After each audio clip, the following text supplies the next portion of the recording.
తెలంగాణలో ఉష్ణోగ్రతలు పెరిగే అవకాశం ఉందని వాతావరణ శాఖ డైరెక్టర్ నాగరత్న తెలిపారు. ఉమ్మడి కరీంనగర్, కామారెడ్డి, మెదక్, నిజామాబాద్ జిల్లాలలో ఎక్కువ ఉష్ణోగ్రతలు నమోదయ్యే అవకాశం ఉందన్నారు. ఆదిలాబాద్, నిర్మల్, జగిత్యాల, రాజన్న సిరిసిల్ల, ఆసిఫాబాద్ జిల్లాలో వేడిగాలులు వీచే అవకాశం ఉందన్నారు. అలాగే హైదరాబాద్లో కూడా ఉష్ణోగ్రతలు పెరుగుతాయన్నారు. హైదరాబాద్లో 39 నుంచి 42 డిగ్రీల మేర ఉష్ణోగ్రతలు నమోదవుతున్నాయన్నారు. ఇప్పటికే తెలంగాణ రికార్డు స్థాయిలో 45 డిగ్రీలకు చేరువలో ఉందని వాతావరణ శాఖ డైరెక్టర్ నాగరత్న వెల్లడించారు.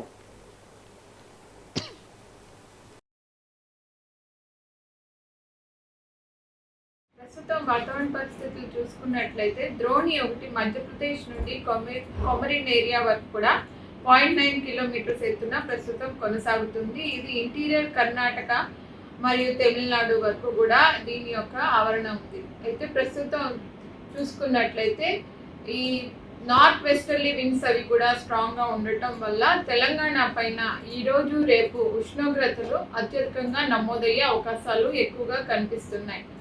మరికొన్ని ప్రాంతాల్లో దక్షిణ తెలంగాణ ప్రాంతంలో ఉరుములు మెరుపులు, అక్కడక్కడ చిరుజల్లులు కూడా ఉండే అవకాశాలు కనిపిస్తున్నాయి. అయితే ఎక్కువగా కూడా ఈ ఉష్ణోగ్రతలు మనకు తీవ్రత అనేది 40 డిగ్రీల సెల్సియస్ నుంచి 45 డిగ్రీల సెల్సియస్ మధ్యలో ఉత్తర తెలంగాణ ప్రాంతం అట్లాగే ఈ ఈశాన్య ప్రాంతంలోని ఎక్కువగా ఉండే అవకాశాలు ఉన్నాయి.